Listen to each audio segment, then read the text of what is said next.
I hate having to make this video, kind of a depressing video, because I really enjoy doing the live stream.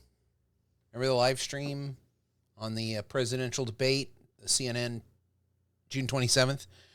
2 days ago, as of this recording, a debate that I analyzed live with the chat and also with my live in-studio audience. There she is, still there. She likes to hang out there. Hey there. Yeah, she's sad that I have to make this video too. And if you've been around the channel for a while, you know that I am not this kind of guy, but I got to say this and I got to get this out because it's driving me crazy. The media is biased. Yeah. Never thought I would say that. Because I'm not that kind of guy. I'm like, of course the media is biased. Media wants to make a buck. And I don't want to be the kind of guy who's like, oh, the media is biased for Trump or Biden or Democrats, Republicans, whatever. Other people like to make those claims. I don't. But the media is biased, and they're extremely biased in a way that's unhealthy for democracy. And as a rhetorician, I'm very concerned about this bias. So let's take a look at an example here. Here's the example of what I mean. Susan B. Glasser, who writes for the New Yorker, is one example of many in the media. The Atlantic did it. The New York Times has done it. Let's take a look at this. Let me see if I can zoom in here so you can easily read this.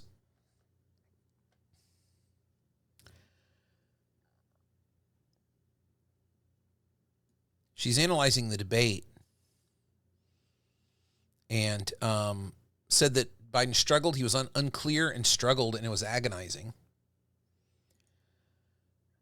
And then the news of the debate was not Trump saying crazy, untrue things, though he did so in abundance. It was Biden, the president of the United States, aged 81 years old, and as he returned to office to age 86, looked and sounded old, too old. His voice was muffled. He lost his train of thought. He raced through answers. This isn't what I saw. I mean, yes, I can agree with Glasser and say, yes, I saw an old man. And an old man is going to sound old and appear old. But I didn't see somebody who was suffering from dementia, who was incapable of thought or expression. I just think that the New Yorker and Glasser, Susan Glasser, hates old people. But they're not alone. We see this all over the place. The New York Times ran an editorial saying he needs to bow out because he looks like an old man and acts like an old man. This is just, I'll just cut to the chase. It's just ageism. We don't like old people in this country.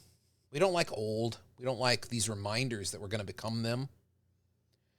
But when you look at the debate from the perspective of somebody who teaches debate, who's taught debate for a long time, who teaches argumentation, who's a rhetorician, professional, teacher and scholar of rhetoric, somebody looking old and sounding old and maybe disturbing you because they act and they move slowly and they're an old man is not a good reason to say that they lost the debate. Now, I said in the live stream that President Biden reminded me of a novice debater. And the reason why is because he just said a bunch of information, just a bunch of facts, numbers, information. It was like, that's not true because we have this, this, this, this. And it ultimately leaves the audience somewhat disconnected in the arguments. But versus Trump, who just said, we've lost the respect of the world. What he's done is criminal. It's the worst ever. All of these kind of things. That to me just seems like completely unsupported argumentation. So was the debate good? It was better than other commission debates in the past. Was it the best debate ever? No. Was it good? Not really. But here's a couple of things to think about. First of all, debate is a special kind of discourse that makes us think about our commitments, our reasoning, and our belief about things.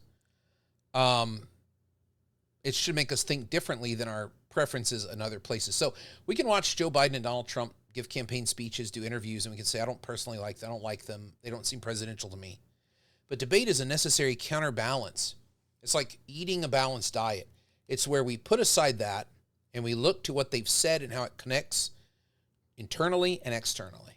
And what do I mean by that? Well, in many, many years of teaching debate, I've had the opportunity to teach many different people how to debate. And one of the first and earliest lessons you do for either evaluating debate or participating in debate is you put your personal preferences aside.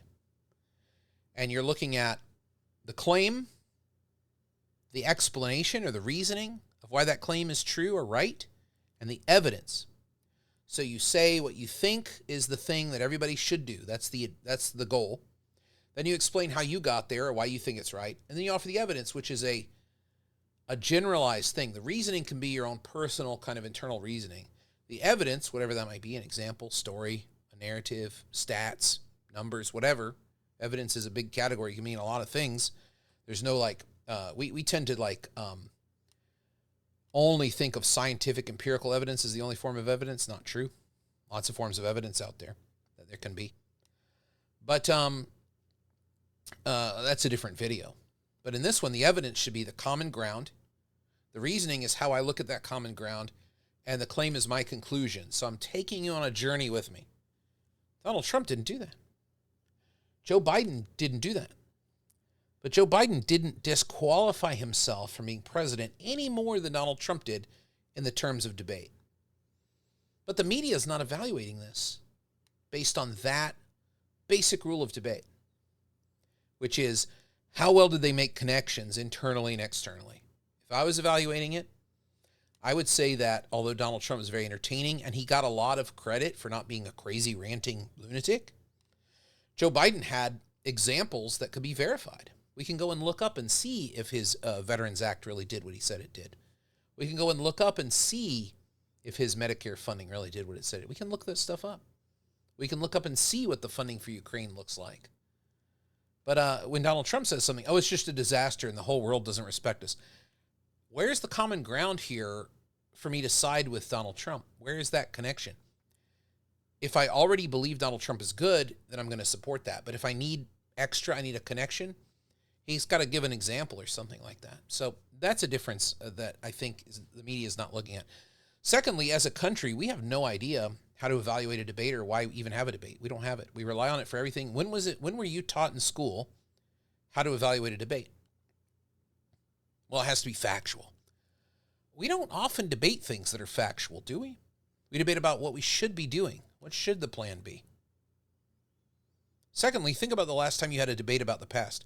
The best basketball forward, the best goalkeeper in the NHL, the best quarterback in the NFL. Did facts really solve that debate, or were facts more grist for the mill?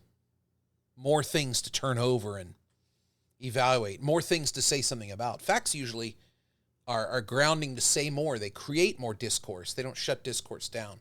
They don't give us a solution. They give us more things to use to build our case, to build our fortress of reasons of why we're right. And we're very good at denying facts and accepting facts, giving some facts a little leeway, or really scrutinizing the source of facts when they go against our initial position. So they don't really solve a lot. But how do we evaluate a debate? Again, the best way is, how well did you make a connection to the audience between your reasoning, the shared information that you're bringing into the debate, your reasoning about it, why you reached this claim, and why the audience's reasoning should also follow your reasoning. I'm not saying that either of them did a bang-up job in that. That's obvious. But what I'm disturbed about is how the media has just piled onto Biden and said, this debate proves he's too old to be president. That's the worst and most spurious kind of argumentation you could have, and it's devastating for people who are just going to read the news and follow the news. It's devastating because they're not making a fully informed decision. And we need that to have democracy. We need that. We need people to have a better evaluative tools than just, what the New Yorker says or what the New York Times says. And the final thing I'll leave you with this is the most frustrating thing at all, is it was one debate. In the history of presidential debates, they do not move the needle. Granted, this is the earliest one with who are presumably going to be the two major candidates who are going to get most of the electoral votes. Granted. But most people do not move when they watch a presidential debate. They use it to support the candidate they already felt like. That's in the research. That's in the social science research. One debate does not a campaign make. And also, here's a couple of reasons why. First of all, anyone can have a bad debate. Even world champion debaters can have a bad debate and really blow around and say, wow, I blew it. I don't know what happened. It can happen. Debate is not like sports. It's not like teaching your body to be in the zone on autopilot. It deals with words, which are fungible, inexact, and according to some theorists, purely metaphorical. All of our language is metaphorical to some theorists. Furthermore, you can just be off. And we shouldn't judge your ability to think or your ability to reason or your ability to make things happen based on one bad debate. I have taught many people debate. Everyone I've taught has had terrible debates and exceptional debates.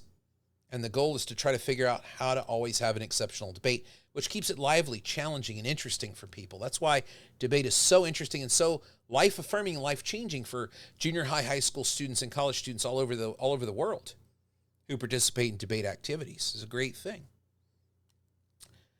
The other thing I would say is that we don't only just have the ageist bias, but we have a bias about good speech.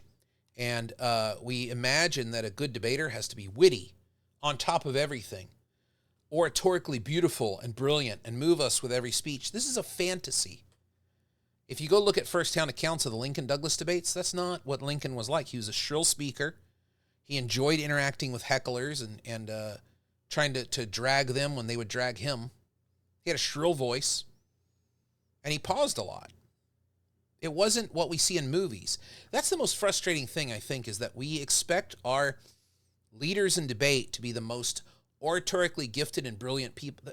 It's just not the case. That's a fantasy from The West Wing or some dumb movie that you guys think should be reality. The West Wing is not reality. It's drama. It's entertainment. Somebody who is really, really good with turns of phrase and oratory might not be that great as a policymaker. It might not be that great in negotiating with Congress for a policy to be passed. They might not be a great deal maker. It could also be the other way around. They could be a terrible, terrible deal maker and sound really good. I don't know. It could be either way. So that fantasy needs to be dismissed. We need to say, look, we need to take away our personal preferences. Say, did Joe Biden speak in a way that we found to be great? No. He was stuttering, old. He has a stutter. He has a speech impediment. He has a disability. He's worked on it his whole life. He's been open about that. He's also old. He acts like an old man and moves like an old man because he is an old man. But I would think we'd have the critical acumen to look past that and look to what he was saying and compare that to what Trump is saying, looking past the bias there that Trump wasn't a crazy ranting loon like he was in the 2020 debate, going off and talking over his opponent, yelling, refusing to stop talking. He was much more civil, but he just said all this empty stuff like normal. I mean, he's got to provide some examples, right, to have a good debate argument. There need to be some specific examples, right? So that's what I'm concerned about. And I think that one debate doesn't make it. And also, debating is the least presidential thing that the presidents do. When presidents make a decision, they're in a room with every top expert that they can get a hold of. And they say, what do you think? What do you think? What do you think? And then the policy is crafted from that. They don't make it up after Jake Tapper asks them a question out of the blue and they have less than 10 seconds to think about it and they have to start talking and they only have 2 minutes to address it. That's not how being the president works.